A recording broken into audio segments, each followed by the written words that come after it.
咽喉逆流 （LP2） 指的是胃酸跑到下咽或喉部，有时甚至跑到鼻咽。我们先天会有一些组织结构来阻止咽喉逆流，例如食道括约肌、食道蠕动、口水以及地心引力等等。胃食道逆流是指胃酸跑到食道，通常80%以上的人会造成火烧心的症状。胃食道逆流跟咽喉逆流的危险因子有以下几点：喝酒、肥胖、横膈裂孔疝气、怀孕、硬皮症、抽烟以及吃饱后立即躺下等等。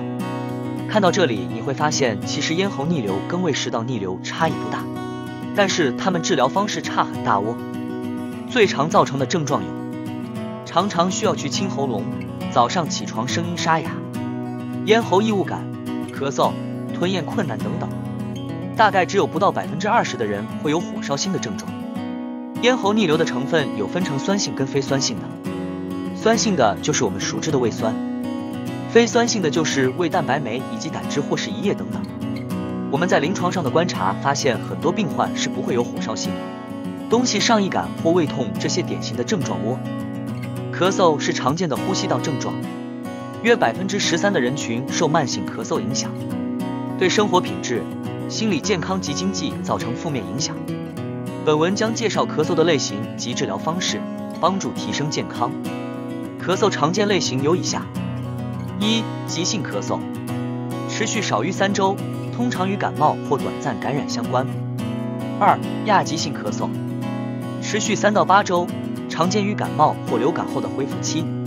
三、慢性咳嗽，超过8周，可能由哮喘、咽喉逆流、慢性支气管炎等引起。四、干咳、无痰，常因病毒感染、过敏、哮喘或刺激物引起，伴随喉咙不适。五、湿咳、有痰，常见于细菌感染、慢性支气管炎或肺部疾病。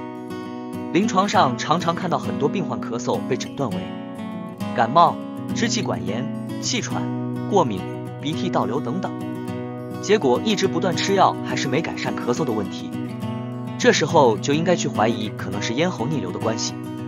咽喉逆流跟咳嗽的关系，根据文献搜寻有以下几种机转：一、近端逆流及微吸入，当胃内容物从近端食道逆流到达喉部时，可能会发生微吸入现象。这种微吸入是指极少量的胃内容物被吸入到呼吸道内，对其黏膜造成直接刺激，从而引发咳嗽反应。这种直接的化学性刺激来源于胃酸和胃蛋白酶，